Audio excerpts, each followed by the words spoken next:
Jeremy stood at the airport counter at 5:47 a.m., his worn suitcase leaning against his leg, boarding pass confirmation pulled up on his cracked phone screen.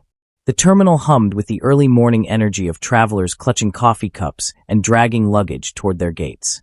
He'd woken up at 3 a.m. to make this flight to Hawaii, his stomach tight with nervous excitement about seeing his family, about watching his younger brother Marcus finally get married.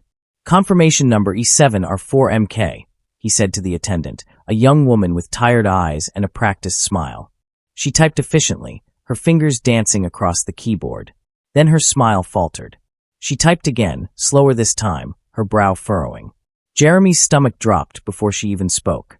"Sir, I'm not finding any reservation under this confirmation number," she said carefully, her customer service training keeping her voice neutral. "Can you verify the spelling of your name?" Jeremy spelled it out, his hands beginning to tremble slightly. JREMY space HARSON. More typing. More concerned glances at her screen. "I'm sorry, sir. There's no ticket under your name for this flight, or any flight to Hawaii this week." The words hit him like a physical blow. His mind raced through possibilities. Credit card declined? Booking error? System glitch? He pulled out his phone with shaking hands, scrolling frantically through his email until he found it. The confirmation his mother had sent him 3 weeks ago. "Family trip to Hawaii for Marcus's wedding. Your ticket is booked, sweetheart. Can't wait to see you." He showed the attendant his phone. She looked at the email, then back at her screen, sympathy creeping into her professional expression. "Sir, this looks like a confirmation email, but it's not from our airline. It doesn't have our booking reference format. I'm sorry, but there's no actual ticket attached to your name in our system. Someone may have sent you this without actually completing the purchase." The airport noise seemed to fade into white noise. Jeremy stepped away from the counter, other passengers moving around him like water around a stone. His fingers fumbled with his phone as he called his mother. It rang 4 times before she answered, her voice carrying that particular tone she used when she was annoyed at being disturbed. "Jeremy, it's 6 in the morning. What's wrong?" Her voice was cold, clipped, nothing like the warm tone from the email. "Mom, I'm at the airport. There's no ticket. They're saying I'm not in the system." A pause. Too long. Then, "Oh, well, we thought you decided not to come. You never confirmed." The lie was so casual it took his breath away. "Mom, you sent me the confirmation. You said my ticket was booked. I've been planning this for weeks. I took time off work." She cut him off, her voice hardening. "Jeremy, don't make this dramatic. Marcus wanted a small, intimate ceremony anyway. We thought it would be easier this way." "Easier?" His voice cracked, years of similar dismissals suddenly crystallizing into this one moment. "Mom, this is Marcus's wedding. I'm his brother." Another pause, and when she spoke again, the warmth was completely gone, replaced by that cool disappointment he'd heard his entire life. "Honestly, Jeremy, you always make things about you. We didn't want any drama on Marcus's special day. I have to go. The photographer is here." The line went dead. Jeremy stood in the middle of LAX terminal, travelers streaming past him, his suitcase packed with the suit he'd spent too much money on, the wedding gift he'd carefully chosen, and the speech he'd been practicing for his little brother. His vision blurred with tears he refused to let fall in public. They forgot him. No, they excluded him. On purpose. He whispered to no one, to the indifferent airport around him, to the family that had just erased him. They forgot, on purpose. Then he turned around, grabbed his suitcase, and walked back toward the exit, each step feeling like he was leaving more than just an airport terminal. Jeremy made it home by 8 a.m., his apartment feeling emptier than usual in the morning light. He dropped his suitcase by the door, not bothering to unpack, and collapsed onto his worn couch. His phone had been silent the entire ride home. No follow-up call from his mother. No text from Marcus asking where he was. Nothing.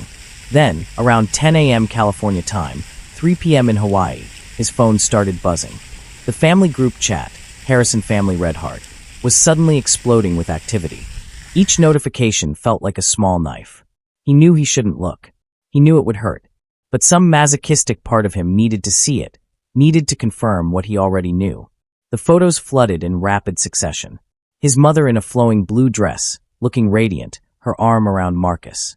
His father in a crisp linen suit, smiling broader than Jeremy had seen in years. Marcus and his new wife Rachel on the beach, the sunset painting everything gold. The extended family, aunts, uncles, cousins, all gathered for the perfect family trip. His Aunt Carol's caption: "The Harrison family together at last. Red heart, hibiscus, his cousin David. Best family vacation ever. Love you all." His mother's post, the one that made his chest physically ache: "My beautiful boys and their perfect day. So grateful for family." Jeremy scrolled through 47 photos. In not a single one was his name mentioned. Not in the captions. Not in the comments. It was as if he had never existed. As if the Harrison family had always been this perfect unit of parents, Marcus, Rachel, and extended relatives. The difficult older son, the one who couldn't get his life together, the one who made everything about him, simply edited out of the narrative. His finger hovered over the Leave Group button, but something stopped him. Instead, he started taking screenshots. Every photo, every caption, every comment about the complete family and the perfect trip. He saved them methodically to a folder on his phone, some instinct telling him he'd need this documentation someday. Evidence that this really happened, that he wasn't crazy for feeling erased. Then he blocked the chat.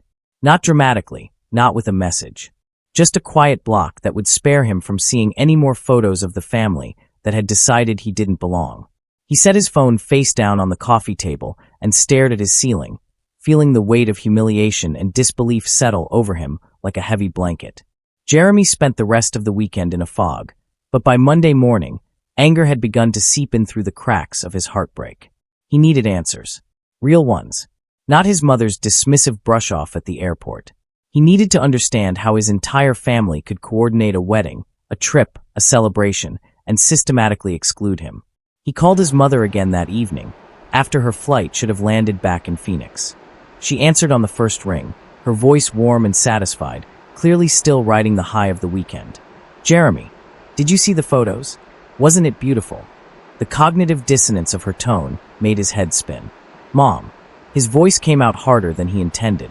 "I need you to explain to me what happened. Really explain it." A sigh on the other end. "Jeremy, I told you. We thought you weren't coming. You never confirmed." The lie again, as if repetition would make it true. "Mom, I texted you 2 weeks ago confirming. I texted Marcus. I told you both I was excited. I bought a suit. I took time off work. You knew I was planning to be there." His voice rose despite his attempt to stay calm. "So please stop lying to me and tell me what actually happened." The warmth vanished from her voice instantly, replaced by that cold, clipped tone that had defined so much of his childhood. "You want the truth, Jeremy? Fine. You always make things about you. Every family event, every holiday, every gathering, you find a way to create drama, to make it difficult. Marcus specifically asked that we keep his wedding small and stress-free. We didn't want any complications." Complications. The word felt like a slap. "I'm his brother. What complications?" His mother's voice grew sharper, more defensive. "You know what I mean. You're always struggling with something. Your job situation, your apartment, your relationships. Marcus didn't want his day clouded by your issues. We made a family decision that it would be better this way." Jeremy felt something crack inside him. A family decision. One that everyone was part of except me. His voice dropped to something quieter, more dangerous. "You painted me as the problem. The difficult one. But I've never been the one making things difficult, Mom. I've been the one left out. There's a difference. Don't turn this into one of your victim narratives," she snapped. "We did what was best for Marcus. If you can't understand that, then maybe we made the right choice." The cruelty of it was almost impressive in its casualness. She had convinced herself, convinced the whole family, that excluding him was an act of love for Marcus rather than what it actually was, a rejection of Jeremy himself. "I understand perfectly," Jeremy said quietly. "I understand that you all got together, talked about Marcus's wedding, and decided I wasn't worth including. That's clear." He paused, something hardening in his chest. "But here's what you need to understand, Mom. I'm done. I'm done begging for a place in a family that doesn't want me. I'm done trying to be good enough for people who've already decided I'm not." "Jeremy, don't be dramatic," he hung up. He didn't throw the phone this time. He simply ended the call, blocked her number, and sat in the silence of his apartment. The heartbreak was still there, raw and bleeding. But underneath it, something else was growing. A quiet determination. A resolve that he would never again measure his worth by their acceptance. Jeremy had forgotten about his sister until her text came through an hour later. Melissa was the middle child, 3 years younger than Jeremy, 2 years older than Marcus. She'd always been the diplomatic one, the peacekeeper, the one who tried to smooth over family tensions while never quite taking a side. Her message was short. Mom told me you called. I'm sorry you're upset. Not, I'm sorry we excluded you. Not, I'm sorry for what happened. Just sorry he was upset, as if his feelings were the problem, not the actions that caused them. Jeremy stared at the text for a long moment before responding. You knew. You all knew. And none of you said anything. 3 dots appeared, indicating she was typing. Then disappeared. Then appeared again. Finally. It wasn't my place to go against what Mom and Marcus wanted. It was Marcus's day. Marcus is my brother too. Jeremy's fingers moved quickly across the screen. Did he even ask about me? Did anyone think maybe I'd want to be there? The response came faster this time. Don't make this about you, Ja. It was his wedding. His choice. You need to respect that. The final sentence hit him like a physical blow. Don't make this about you. The family motto, apparently. The catch-all dismissal for any time Jeremy expressed hurt or questioned being treated as lesser. Any boundary he set, any pain he articulated, any need he expressed, it was always making it about him. As if wanting to be included in his own family was somehow narcissistic. Respect what? He typed back, his hands shaking. Respect being erased? Respect being lied to? Respect everyone deciding I'm not worth a plane ticket. Melissa's response was cold. Respect that we're all tired of walking on eggshells around your feelings. Grow up, Jeremy. He threw his phone across the room this time. It hit the wall with a satisfying crack, the screen splintering but not shattering completely. He didn't care. Let it break. Let everything break. He was tired of being the problem for having the audacity to expect basic inclusion. Tired of being told to grow up by people who couldn't handle direct conversation. The emotional pivot happened in that moment, sitting on his floor, his phone cracked and screened down across the room. Heartbreak was still there, but it was crystallizing into something harder, something that felt almost like freedom. He would never beg for their love again, never apologize for existing, never shrink himself to make them comfortable. They had made their choice. Now he would make his. While his family had been celebrating in Hawaii, Jeremy had spent the weekend alone, but he hadn't been idle. Something about the exclusion had unlocked a manic energy. He couldn't sleep, couldn't eat normally, could only pace and think and feel. So he'd started doing the thing he'd been avoiding for months, cleaning out his life of them. He deleted old photos from his phone, years of family gatherings where he'd always been slightly apart, slightly uncomfortable, slightly wrong. Christmas photos where his smile never quite reached his eyes. Thanksgiving dinners where conversations happened around him rather than with him. Birthday parties where his presence was tolerated rather than celebrated.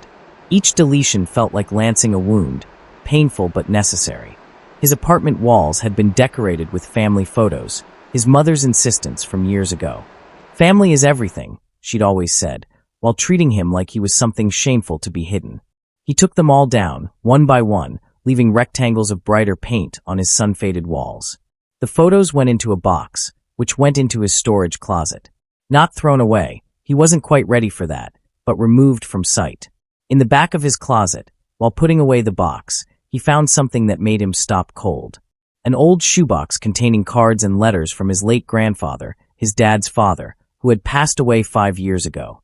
Jeremy had been 23, struggling through his first real job, drowning in student loans and self-doubt. He opened the box with trembling hands and found a card from his last birthday before Grandpa died. Inside, in that shaky handwriting that came with age and illness, were words Jeremy had forgotten. Jeremy, my boy, you've got something special in you. A good heart and a smart mind.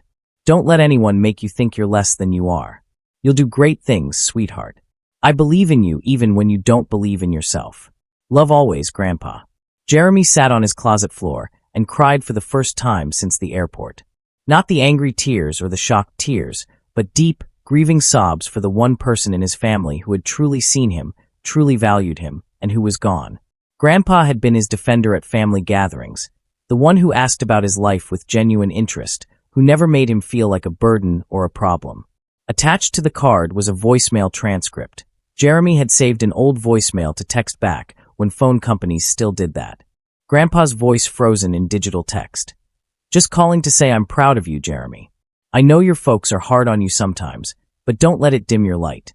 You're going to do great things. Call me when you can. Love you. That night, Jeremy made a decision. He would do great things. Not to prove anything to his family. They'd already decided his worth. But to prove it to himself. To honor Grandpa's belief in him. To build a life where his value didn't depend on people who had never valued him in the first place. The spark of resolve that had been flickering since the airport burst into flame. Monday morning, Jeremy dragged himself to work at his digital marketing firm with a splitting headache from stress and dehydration. He'd been working there for 3 years as a mid-level designer, competent but unremarkable, doing enough to keep his job but never quite excelling. It was safe, predictable, and exactly the kind of mediocrity his mother had always predicted for him. His boss, Sarah Chun, called him into her office around 10 a.m. Jeremy expected bad news. Maybe she'd heard about his distracted work last week, his emergency time-off request for the wedding that never happened. Instead, Sarah looked at him with an expression of calculated opportunity. Jeremy, I'm going to be direct. You've been coasting here for a while. His stomach dropped. Here it comes. The firing, the confirmation that he really was the failure his family believed him to be. But, Sarah continued, I've seen your side work. The freelance stuff you do on weekends.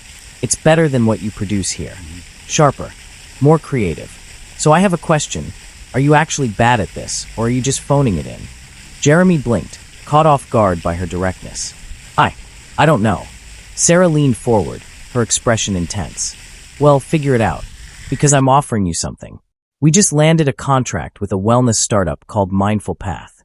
They're expanding nationally, need a complete brand overhaul, digital presence, social strategy. It's a 6-month project, massive budget. I'm looking for someone to lead it. Lead it. Jeremy's voice was uncertain. Sarah, I'm not a lead. I'm barely. She cut him off with a wave of her hand. You're barely anything because you don't try. But I saw your portfolio from those freelance clients. You have vision when you care about something. So here's the deal. This project could change your trajectory here. Could mean a promotion, significant raise, real responsibility. Or you can keep doing what you're doing and stay exactly where you are. Your choice. Jeremy sat in silence, his mind spinning. A week ago, he would have said no. Too risky, too much pressure, too many ways to fail, and confirm every negative thing his family thought about him. But something had shifted. The family that would have critiqued his choices wasn't speaking to him anyway. The fear of disappointing them was irrelevant when they'd already written him off. I'll do it, he heard himself say. I'll lead the project. Sarah smiled, the first genuine smile he'd seen from her in months.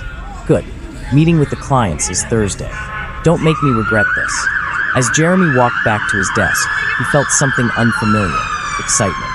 Not the nervous, people-pleasing anxiety that usually accompanied new responsibilities, but actual, genuine excitement about building something. About proving, to himself, not to his family, that he was capable of more than they'd ever believed. He threw himself into the project with an intensity that surprised even him. Late nights stopped being about avoiding his empty apartment and started being about perfecting presentations, researching wellness industry trends, crafting brand narratives. The work that had always felt like an obligation suddenly felt like an opportunity. He wasn't working to make his family proud anymore. He was working to build something that was entirely his. The Thursday meeting with Mindful Path started at 2 p.m. in the firm's main conference room. Jeremy arrived 15 minutes early, his presentation loaded and ready, his hands only slightly trembling. Sarah had briefed him on the clients. The founder, a former tech executive named James, and their primary investor, a woman named Evelyn March who apparently had a reputation for being brilliant, demanding, and impossible to impress. Evelyn walked in at 2:01 p.m. wearing a sharp charcoal suit and carrying an energy that made everyone in the room sit up straighter. She was maybe 55, with silver-streaked dark hair pulled back severely and eyes that seemed to catalog everything about Jeremy in 3 seconds. You're the lead on this? She asked, not rudely but with clear skepticism. You look about 12. 28, Jeremy replied, then added with a small smile. But I've been told I have an old soul. Evelyn's expression didn't change, but something flickered in her eyes, amusement maybe. Well, old soul, show me why Sarah thinks you can handle this. Jeremy launched into his presentation, and something strange happened. All the anxiety he usually felt disappeared, replaced by pure focus. He talked about brand identity, about the wellness market's oversaturation, about differentiating mindful path through authentic storytelling rather than generic inspiration. He showed mock-ups, strategy frameworks, timeline projections. When he finished, Evelyn sat back in her chair, her expression unreadable. "You've done your research," she said finally. "Most designers come in with pretty pictures and vague promises. You came in with a business case. Why?" Jeremy hesitated, then decided honesty was his only play. "Because pretty pictures don't matter if they don't drive results. I'm not here to make you feel good about your brand. I'm here to make your brand work." Evelyn smiled then, a real smile that transformed her severe face. "I like you. You've got grit." She looked at Sarah. "He's leading this, not you, right? I want to work with him directly." Sarah nodded, clearly pleased. "Jeremy's your point person. He reports to me, but day-to-day, he's running it." The meeting wrapped up quickly after that, details and contracts and timelines. As everyone filed out, Evelyn held back, gesturing for Jeremy to stay. "Can I ask you something?" She studied him with those sharp eyes. "You design like someone with something to prove. What are you running from?" The question was so direct it knocked Jeremy off balance. "I'm not running," he started, but Evelyn raised an eyebrow. "Okay," he admitted, "maybe I am. Or was. I don't know." She nodded, like he'd confirmed something she already suspected. "Ever thought of running your own thing? Instead of just executing someone else's vision?" "My own thing." Jeremy laughed, but it came out bitter. "I can barely manage my own life. Running a business." Evelyn pulled out a business card, wrote something on the back. "That's my personal cell. When you're ready to stop underestimating yourself, call me. I invest in people with grit. You've got it. You just need to believe it." She handed him the card and walked out, leaving Jeremy standing in the empty conference room, holding a piece of paper that felt like a door opening to a life he'd never considered possible. Weeks passed. Jeremy threw himself into the Mindful Path project with obsessive focus, working late nights and weekends. The work was hard but satisfying in ways his previous job had never been. He was building something, creating something that mattered. And slowly, the constant ache of his family's rejection began to dull, replaced by the satisfaction of competence and progress. But the silence from his family was deafening. No calls, no texts. Not from his mother, not from Melissa, not from Marcus. It was as if the airport incident had never happened, as if he simply didn't exist. Jeremy checked the family group chat occasionally. He'd unblocked it after a week, unable to resist the masochistic pull of seeing what he was missing. They were still posting regularly. Marcus's honeymoon photos, Melissa's promotion at work, his parents' anniversary dinner. Life continued without him, smooth and uninterrupted. Then, 6 weeks after the wedding, a package arrived. Jeremy found it on his doorstep when he got home from work at 9 p.m., a flat box about the size of a picture frame. No return address, just his name. He brought it inside and opened it carefully, revealing exactly what he'd suspected: a framed photo from Marcus's wedding. The photo was beautiful, objectively. His whole family on the beach at sunset, everyone dressed in their wedding best, faces lit with genuine joy. His mother and father with their arms around Marcus and Rachel. Melissa and her husband off to one side, laughing. Aunts and uncles and cousins filling out the frame. A perfect family moment, professionally captured and tastefully framed. Jeremy's name was on the shipping label. Misspelled. Jeremy Harrison. It read one extra E, that proved no one had even proofread the address before sending it. That detail, the misspelling of his name by the people who gave him that name, hurt more than he wanted to admit. It was the final, perfect symbol of his status. Present enough to receive family memorabilia, not important enough to spell correctly. There was no note, no explanation, no apology, just the photo, a physical reminder that he had been deliberately excluded from this moment, and now they expected him to display it in his home. To commemorate the day they'd decided he didn't belong. The casual cruelty of it was almost impressive. Jeremy set the frame face down on his counter and stared at it for a long time. This was the final straw. Not the explosion he'd imagined, not some dramatic confrontation, just a quiet recognition that he was done. Done hoping they'd apologize. Done waiting for them to acknowledge the hurt. Done trying to maintain connection with people who saw him as an obligation rather than a son and brother. He took a photo of the package and the misspelled label, added it to his growing folder of documentation, and threw the frame in his storage closet with the other family photos. Then he called Evelyn. Evelyn answered on the second ring. "Jeremy." I've been wondering if you'd call. Her voice was warm but not surprised, like she'd been expecting this. The card you gave me, Jeremy said, about running my own thing. Were you serious? A pause then. Are you? Jeremy looked around his small apartment, at the life he'd built by playing small, by trying to be acceptable, by never risking failure, because failure would confirm what his family already believed about him. Yes, he said, his voice steady. I'm serious. Evelyn made a satisfied sound. Good. Come to my office tomorrow at 7 a.m. Bring your portfolio and your brain. We have a lot to discuss. She hung up before he could respond. Jeremy stayed up until 3 a.m. that night, pulling together his best work, writing up business ideas he'd been sketching in notebooks for years, preparing like his life depended on it. Because maybe it did.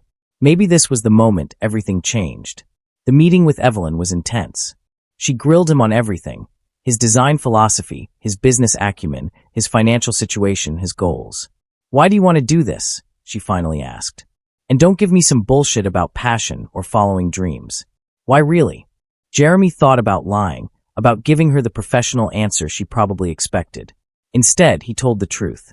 Because I'm tired of making other people's visions real while mine stay in notebooks. Because I've spent my whole life trying to be acceptable to people who never accepted me anyway. Because I want to build something that's mine, that no one can take away or discount or exclude me from. Evelyn nodded slowly. That's honest. And honestly, that's the right answer. Spite and determination make better fuel than inspiration. She pulled out a folder. Here's my proposal. I'll provide seed funding for you to launch a digital design agency. $20,000 to start, more if you hit milestones. I take 20% equity. You work with Sarah to transition out of your current role gracefully. I don't burn bridges, and neither should you.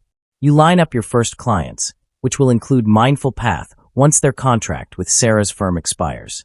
You build something real. Deal. Jeremy's hands were shaking as he took the folder. Why are you doing this? Evelyn's expression softened slightly. Because 30 years ago, someone took a chance on me when I was a mess.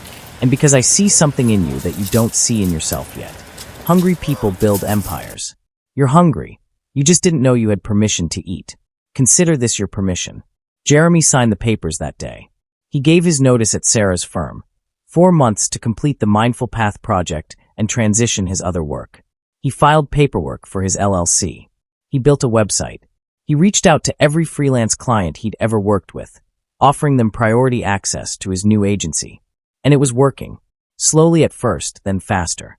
His first official client signed on within 2 weeks. Then a second. Then a third. The late nights continued, but now they were building his empire, not someone else's. Every hour invested was an hour toward something that bore his name, his vision, his standards. For the first time in his adult life, Jeremy felt like he was moving towards something rather than away from failure.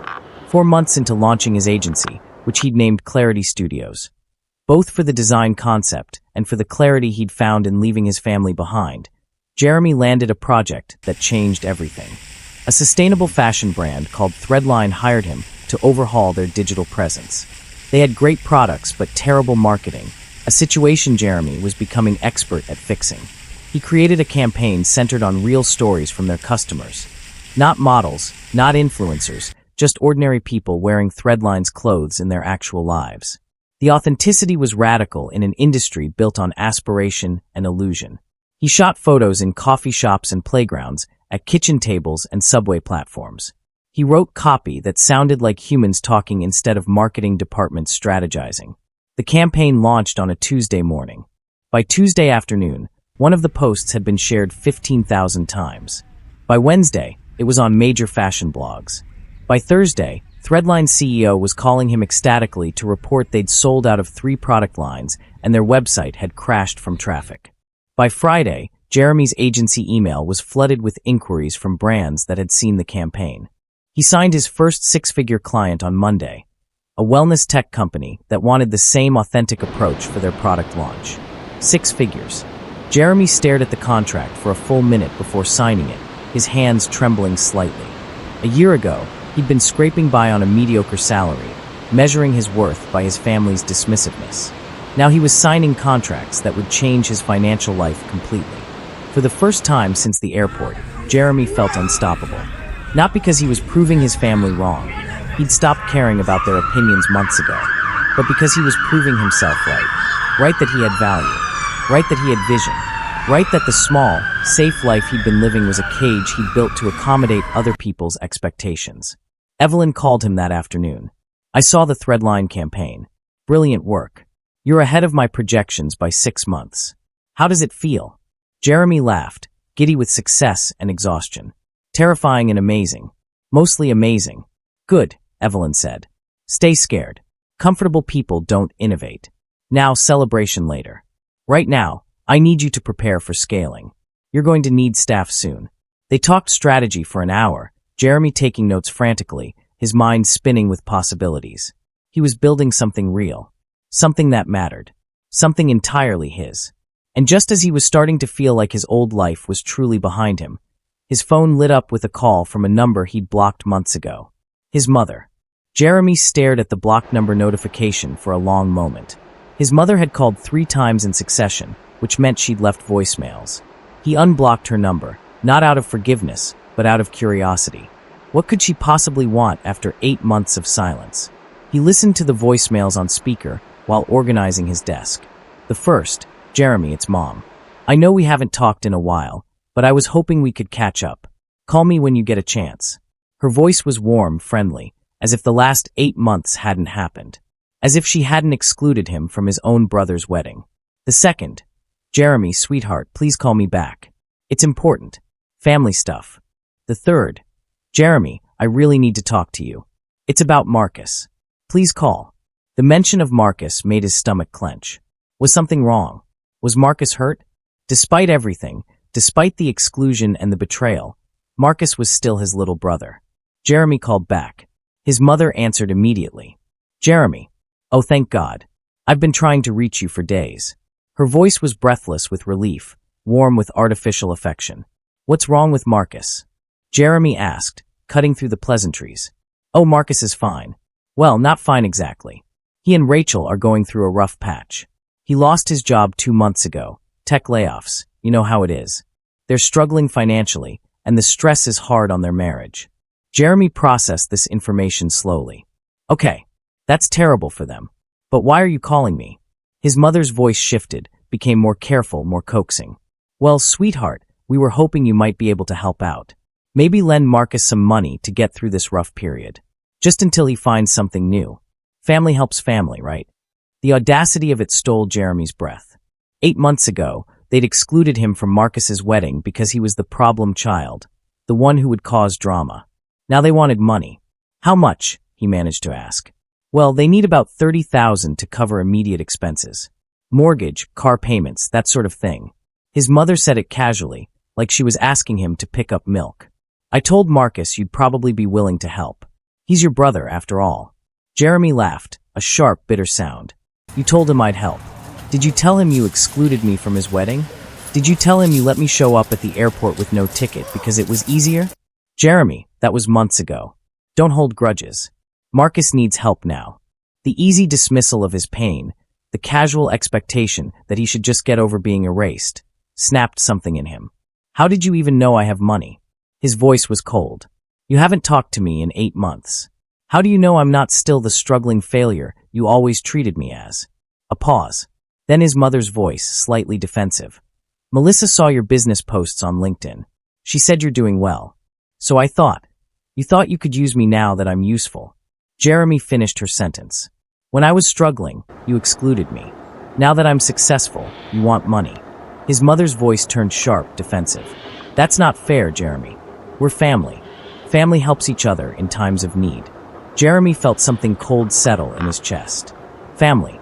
You mean the family that excluded me from Marcus's wedding? The family that lied to me about a plane ticket? The family that hasn't called me once in 8 months? We didn't call because you made it clear you wanted space, his mother said, her tone shifting to wounded victim. You blocked everyone. You were the one who cut us off. The revisionist history was staggering. Mom, I blocked you after you told me I wasn't invited to my own brother's wedding. After Melissa told me to grow up for being upset about it. I didn't cut you off. You erased me first. This is exactly what I'm talking about, his mother said, her voice rising. You're making this about your feelings instead of helping your brother. He's struggling, Jeremy.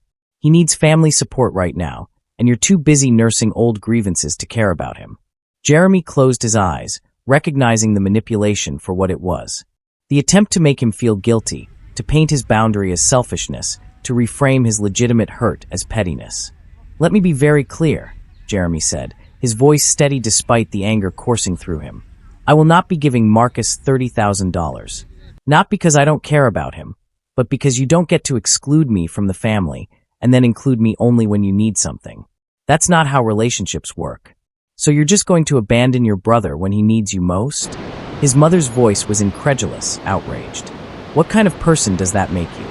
Jeremy laughed, but there was no humor in it.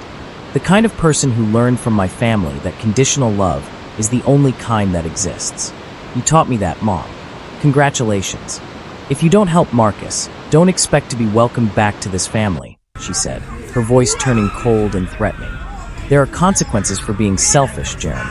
And there it was, the ultimatum, the threat, the confirmation that his place in the family had always been conditional, always dependent on his usefulness, his compliance, his willingness to absorb their treatment without complaint. "I was never welcomed in this family," Jeremy said quietly. "That's the whole point. So your threat doesn't work, Mom. You can't take away something I never had." He hung up before she could respond, his hands shaking with adrenaline and something that felt almost like relief. The mask was fully off now. No more pretending they were a normal family. No more pretending their love had ever been unconditional. Jeremy didn't expect to hear from Marcus directly. His little brother had always let their parents speak for him, always gone along with whatever narrative their mother constructed. So when Marcus's name appeared on his phone screen 2 days later, Jeremy almost didn't answer. But curiosity won out. "Hey, Ja." Marcus's voice was tired, defeated in a way Jeremy had never heard before. "I guess Mom called you."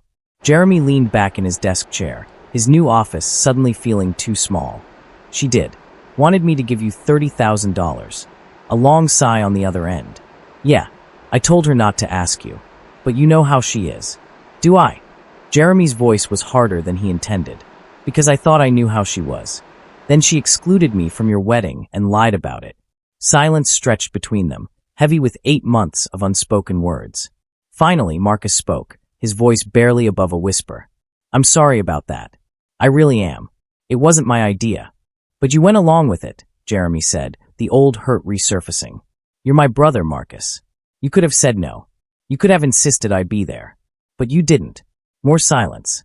"Then, you're right. I should have fought for you. I was a coward. Mom was so insistent that having you there would cause drama, and I wanted everything to be perfect. I chose the easy path." The admission surprised Jeremy. He'd expected defensiveness, excuses, more blame-shifting. Instead, Marcus sounded genuinely remorseful, genuinely aware of what he'd done. "Why are you telling me this now?" Jeremy asked. "Because you want money?" Marcus laughed bitterly. "No. Actually, I'm calling to tell you not to give me money. Mom's been hounding me to call you, to guilt you into helping. But that's not fair to you. You don't owe me anything. Especially not after what we did." Jeremy felt something shift in his chest. Not forgiveness, not quite. But maybe the beginning of understanding. "What happened with your job?" he asked, surprising himself with the question. Marcus sighed again. "Tech layoffs. My whole department got cut. I've been applying everywhere, but the market's brutal right now. Rachel and I are barely keeping our heads above water. Mom thinks you're our magical solution because Melissa told her you're successful now." "I am doing well," Jeremy admitted. "But that doesn't mean I owe you guys my success. Not after everything." He paused, weighing his next words carefully. "Marcus, I need you to understand something. What happened at the wedding, that wasn't just about missing a party. It was about realizing my whole family saw me as disposable, as a problem to be managed rather than a person to be loved." "I know," Marcus said quietly, "and I don't expect you to forgive me. I don't even expect you to want a relationship with me. I just wanted you to know that I see now what we did was wrong. What I did was wrong. You deserved better from your little brother." The conversation ended without resolution, without reconciliation, but with something Jeremy hadn't expected: honesty. Marcus had owned his mistake without excuses. It didn't fix anything, didn't erase the hurt, but it was more than anyone else in his family had offered. If Marcus's call had been unexpectedly genuine, Melissa's text messages the next day were predictably hostile. They came in rapid succession, each one more aggressive than the last. Mom told me you refused to help Marcus. Real nice, Ja. You've always been selfish, but this is a new low. Marcus is struggling and you're too petty to help because of some imagined slight from months ago. Guess money changed you. You're not the person I thought you were. Don't bother reaching out when you need family support. We won't forget this. Jeremy read through the messages with a strange detachment. A year ago, these words would have destroyed him, would have sent him spiraling into self-doubt and guilt. Now they just felt hollow, transparent attempts at manipulation that no longer had power over him. He typed out a response, deleted it, typed another, deleted that too. Finally, he settled on something simple. Melissa, you told me to grow up when I was hurt about being excluded from Marcus's wedding. I have grown up. Part of growing up is learning that family isn't just about showing up when people need something from you. It's about showing up, period. You didn't show up for me. I don't owe you anything now. Her response came immediately. You're going to regret this. Family is everything, and you're throwing us away over your hurt feelings. Jeremy smiled grimly at his phone. No, Melissa. I'm not throwing family away.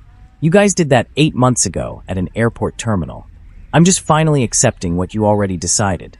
He blocked her number before she could respond. No more arguments.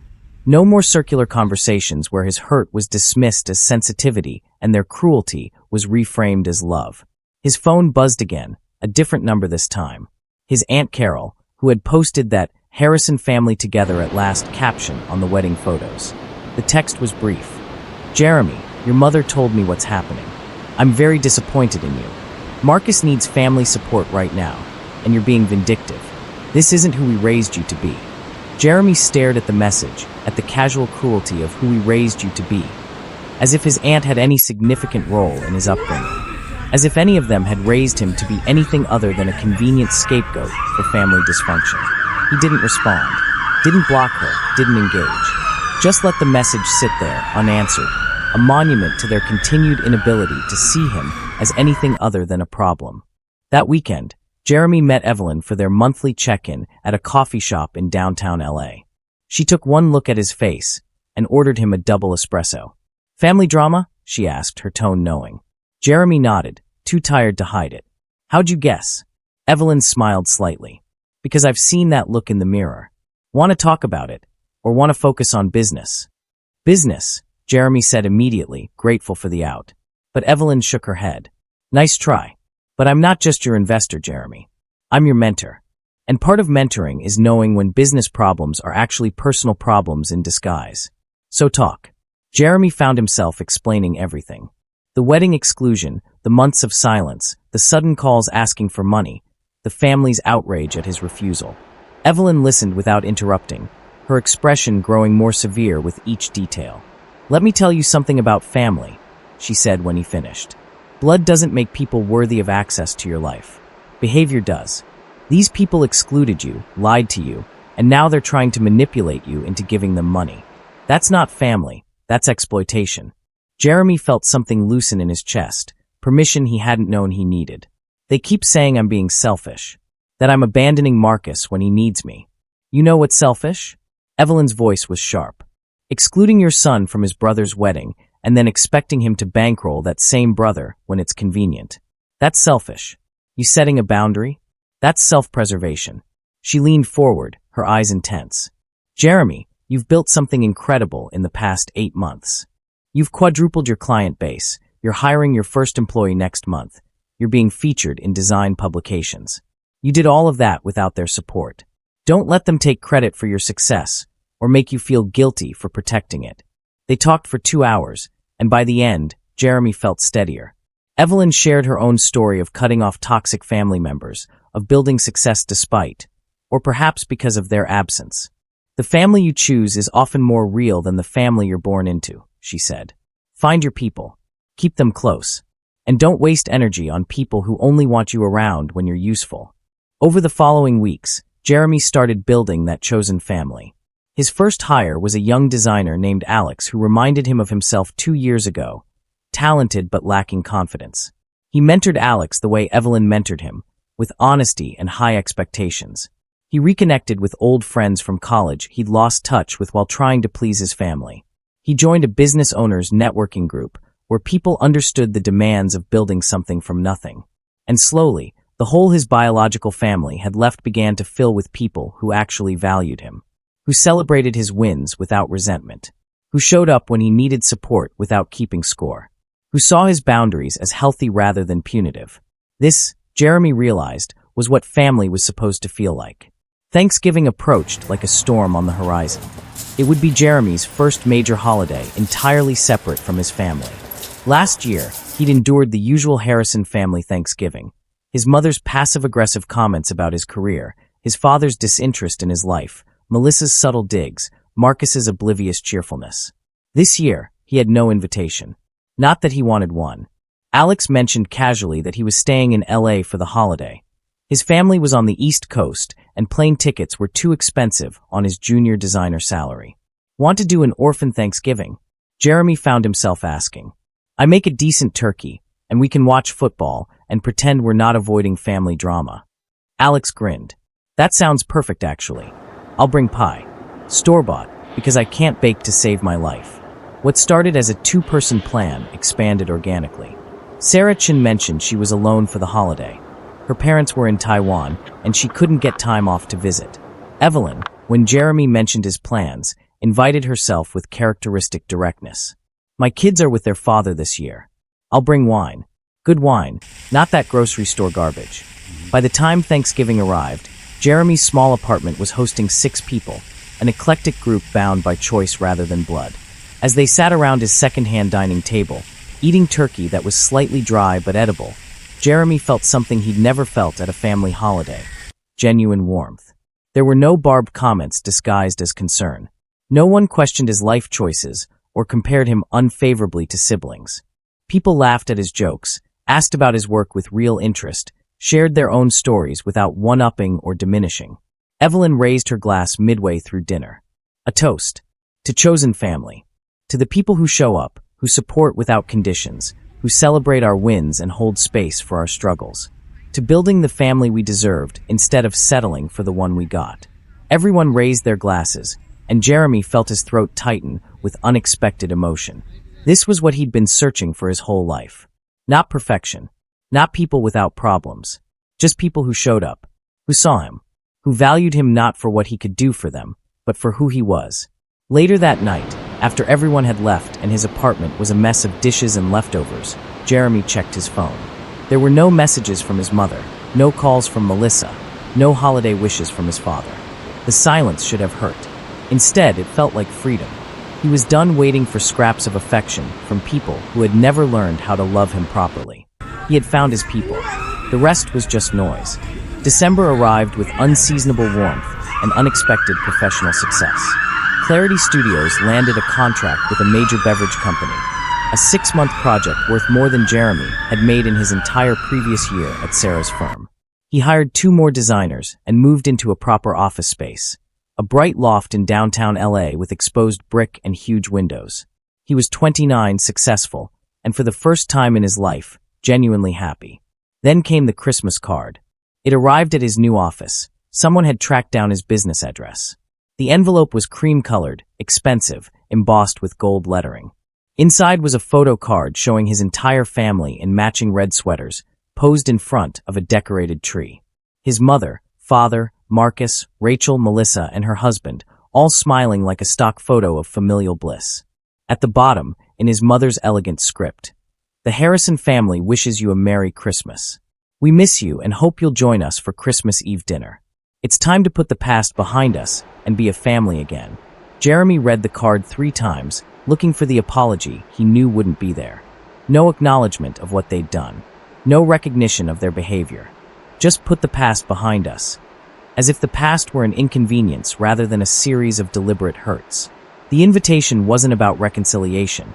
It was about maintaining appearances, about filling the awkward gap at the table, about not having to explain to relatives why the oldest son wasn't there. He almost threw the card away. Almost. But something made him keep it, add it to his growing collection of documentation. Evidence of their continued inability to take responsibility. Evidence that he'd made the right choice in walking away. That night, He drafted a response. Not a text. They deserved the same formal distance they'd given him. He printed it on Clarity Studios' letterhead, professional and final. Thank you for the invitation. I will not be attending Christmas Eve dinner or any future family gatherings. To be clear, I'm not holding a grudge or being petty. I'm protecting myself from a dynamic that has been harmful to my well-being for as long as I can remember. You excluded me from Marcus's wedding without apology. You contacted me after months of silence, only to ask for money. You've made it clear that my value to this family is conditional and utilitarian. I'm choosing to surround myself with people who value me unconditionally instead. I wish you all well, but I will not be maintaining contact going forward. Please respect this boundary. He signed it, sealed it in an envelope, and mailed it before he could second-guess himself. It felt like closing a book he'd been trying to finish for 29 years. Not a happy ending, but an ending nonetheless. Definitive. Final. Free. Jeremy should have anticipated his mother's next move, but he'd underestimated her need for control and appearances. 3 days after she would have received his letter, she posted on Facebook, a platform Jeremy rarely used, but where many mutual family friends could see. The post was a masterclass in manipulation. Heartbroken this Christmas as our family deals with estrangement. Despite our best efforts to reconcile, our oldest son has chosen to cut off all contact over a misunderstanding from earlier this year. We miss him terribly and pray he finds it in his heart to forgive and come home. Family is everything, and it's devastating when pride prevents healing. If you're in contact with Jeremy, please encourage him to reach out.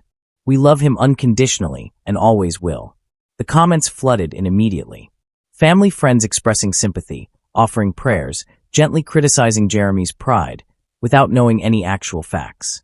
His Aunt Carol commented, "Some people don't appreciate what they have until it's gone. Praying Jeremy comes to his senses. A family friend. So sad. Family is the most important thing. I hope he realizes that before it's too late." His mother responded to each with variations of "thank you for your support," and "we're trying to stay hopeful." Jeremy saw the post because 3 different people sent him screenshots, each with some version of, "Hey, saw this. Hope you're okay." He read it sitting in his office, his coffee going cold as rage built in his chest. The manipulation, the reframing of his boundary as pride, the public martyrdom, the implication that he was the problem, the ungrateful son refusing to forgive a mere misunderstanding.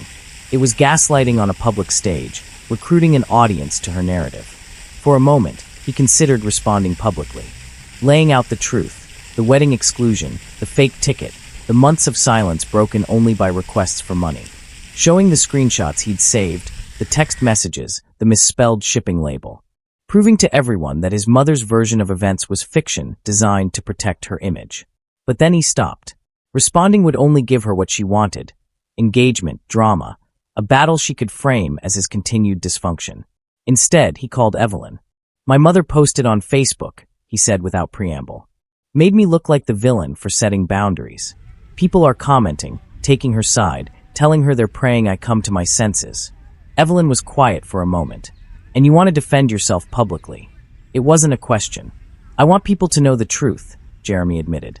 "I want them to know I'm not the bad guy here." "Jeremy, listen to me carefully," Evelyn said, her voice firm but kind. "People who matter will believe you without proof.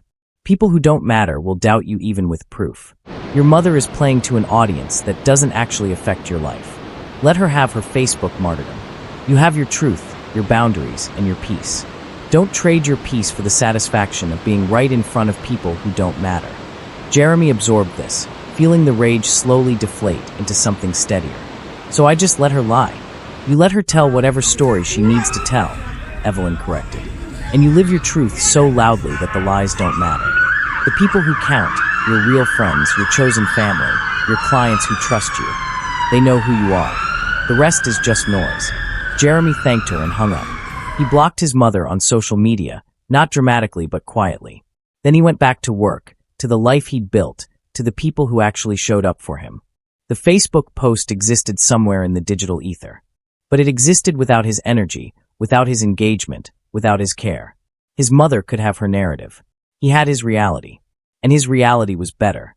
3 weeks into the new year, Marcus called again. Jeremy almost didn't answer. Their last conversation had been civil but hadn't led anywhere, and Jeremy wasn't interested in being drawn back into family drama. But something made him pick up. "Hey," Marcus said, his voice uncertain. "I know you're probably done with all of us. But I wanted to tell you something, and I didn't want you to hear it from Mom." Jeremy's stomach tightened. "Hear what?" Marcus took a breath. "Rachel and I are separating.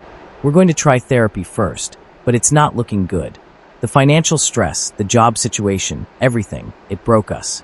And she's been telling everyone I'd be fine if you'd helped. Like you refusing to give me money is why my marriage is falling apart."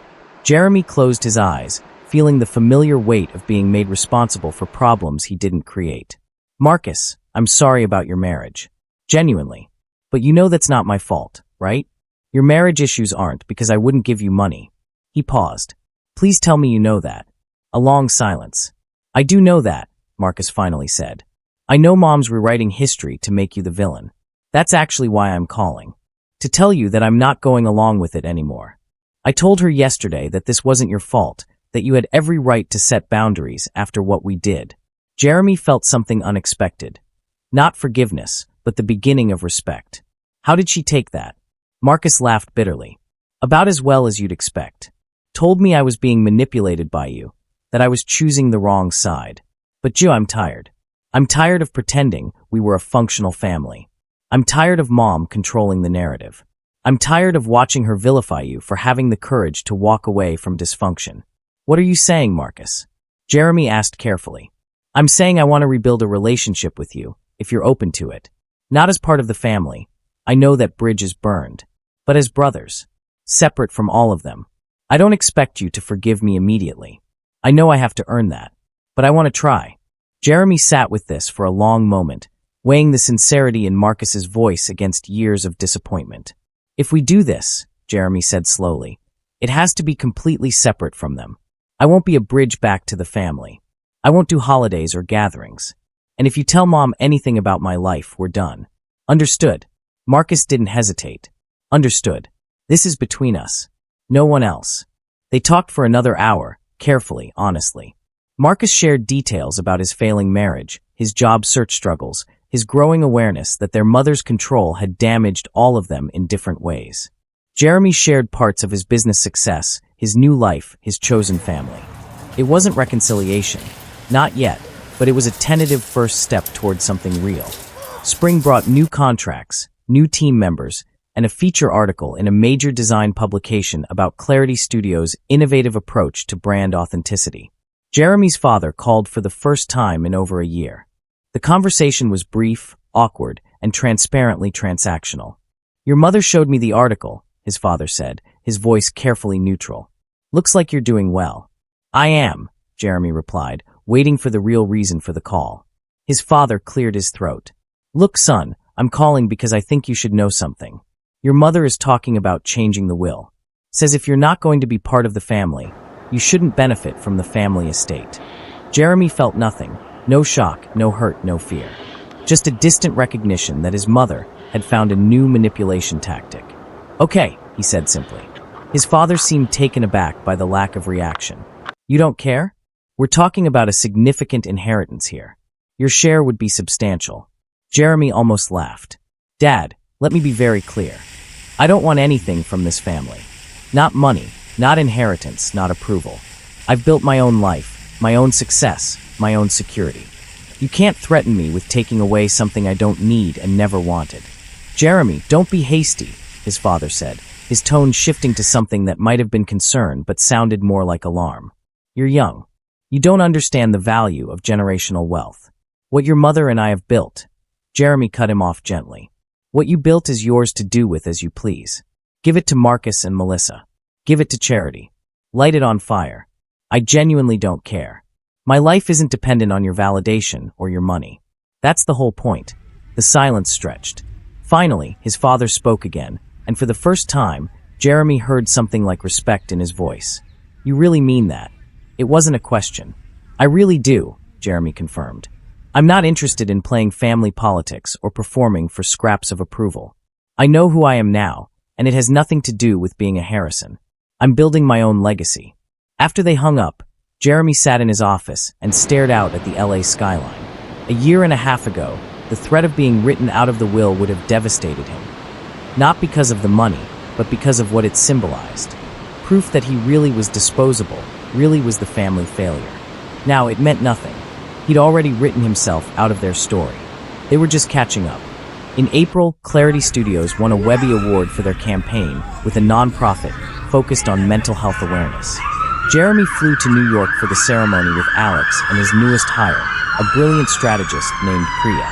Standing on stage, accepting the award, speaking to an audience of industry leaders and innovators, Jeremy felt the ghost of his old self.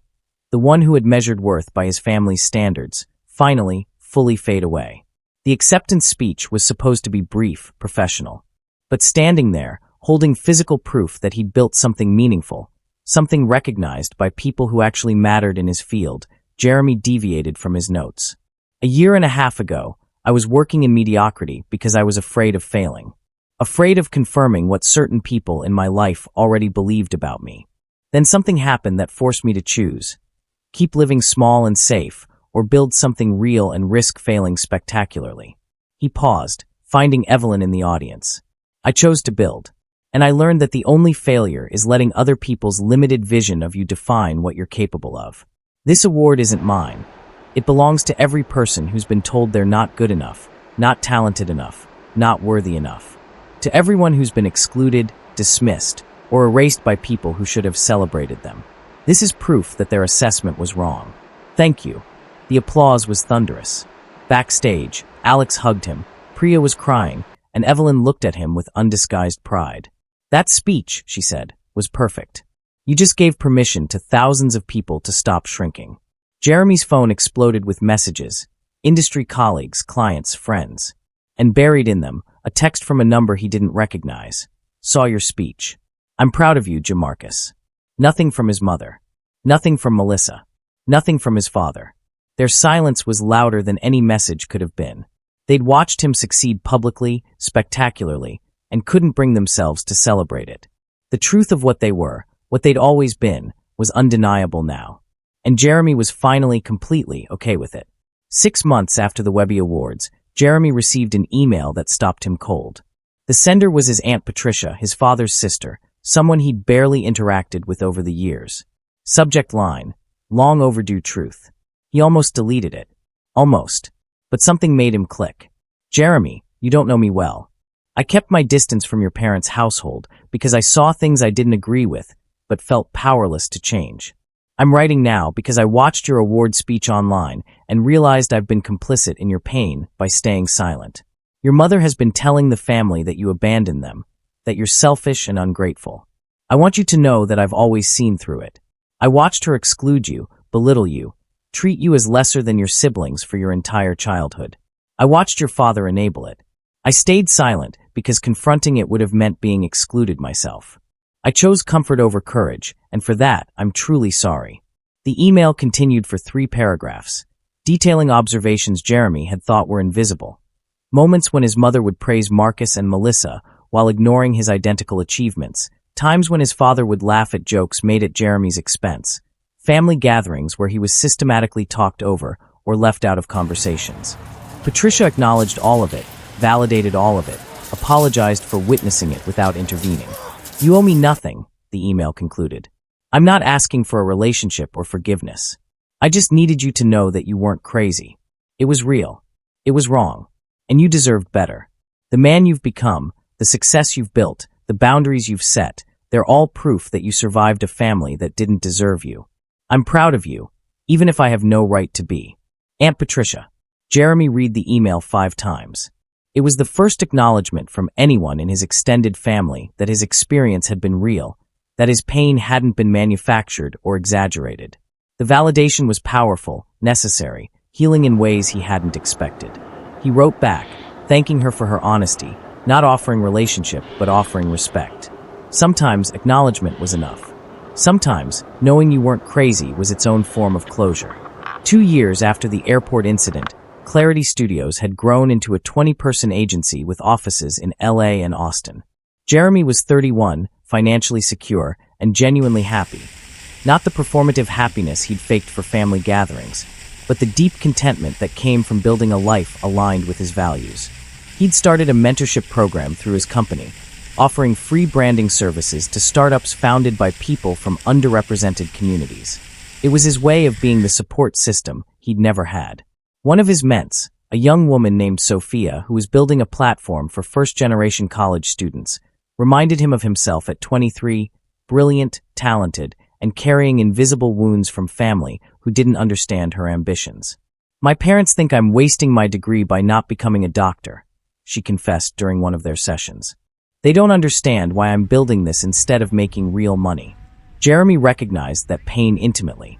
"Sometimes," he told her, "the people who are supposed to champion us are the ones most threatened by our growth. Not because we're doing anything wrong, but because our evolution highlights their stagnation.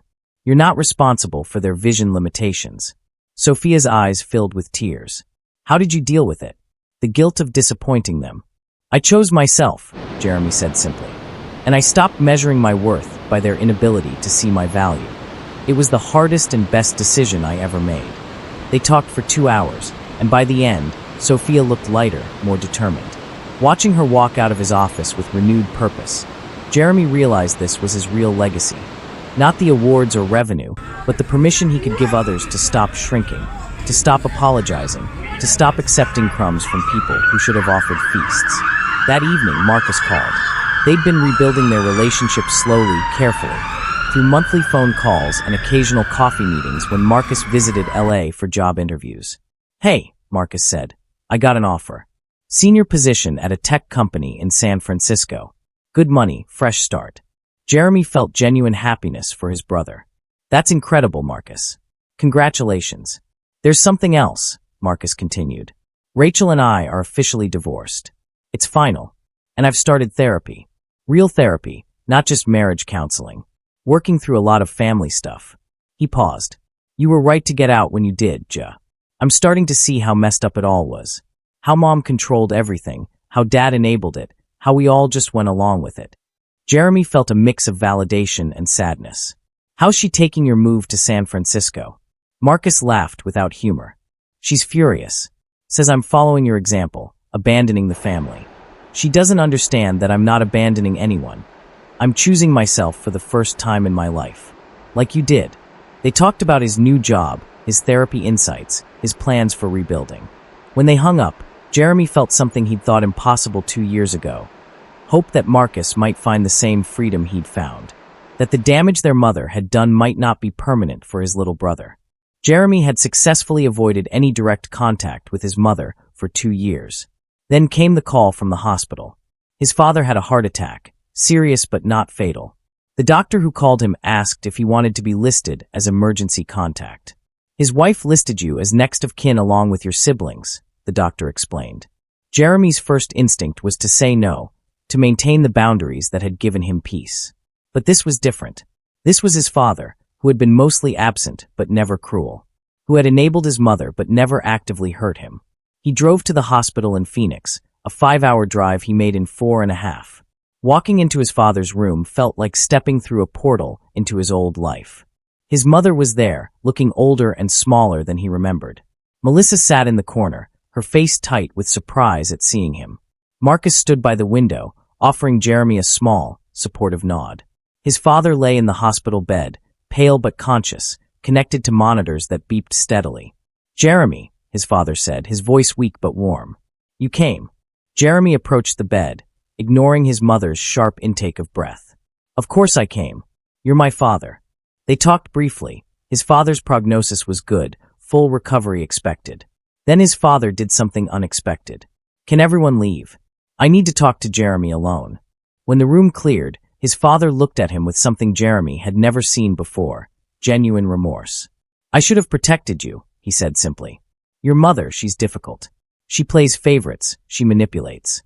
I always knew it, but I chose peace over protecting you. I let her exclude you from Marcus's wedding. I stood by while she vilified you for setting boundaries. I chose the easy path instead of the right one. And I'm sorry." The apology Jeremy had stopped expecting, delivered in a hospital room 2 years too late. He felt tears prick his eyes but blinked them back. "Why now?" he asked. "Because almost dying makes you see things clearly," his father said. "Makes you realize that the son who had the courage to walk away had more integrity than than the father who stayed silent. You built something real, Jeremy. You became someone despite us, not because of us. That takes strength I never had. They talked for an hour, the most honest conversation Jeremy had ever had with his father. It wasn't reconciliation, not quite. Too much damage, too many years. But it was acknowledgement. It was truth. It was something. When Jeremy finally left the room, his mother was waiting in the hallway. "I suppose you're satisfied now," she said, her voice cold. "Turning your father against his own family." Jeremy looked at her, really looked at her, and felt nothing. Not anger, not hurt, not even pity. Just vast indifference. "Mom, I didn't turn anyone against anyone. I just stopped pretending your version of family was acceptable. If that made you uncomfortable, that's not my problem to solve." She stepped forward, her face contorting with rage. "You've always been selfish, always ungrateful. We gave you everything. You gave me conditional love and constant criticism," Jeremy interrupted calmly. "And I've spent 2 years building a life without either. I'm happier now than I ever was trying to earn your approval." He started to walk away, then turned back. "I came here for Dad, not for you. Not for reconciliation. I'm not the lost son coming home. I'm the son who found himself by leaving. There's a difference." He walked out of the hospital, past Melissa, who stared at him with something between shock and grudging respect, past Marcus, who followed him outside. "That was intense," Marcus said.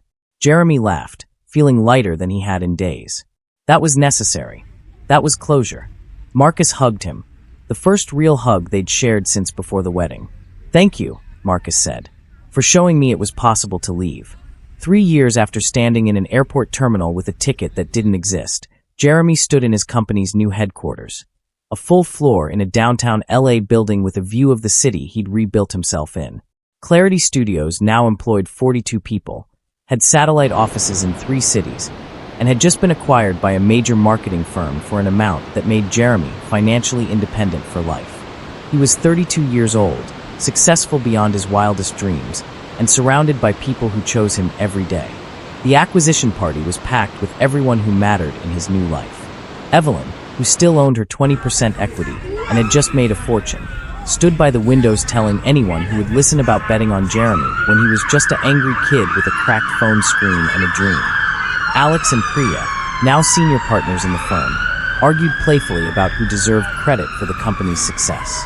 Sophia and the other ments Jeremy had supported clustered around him, sharing their own success stories.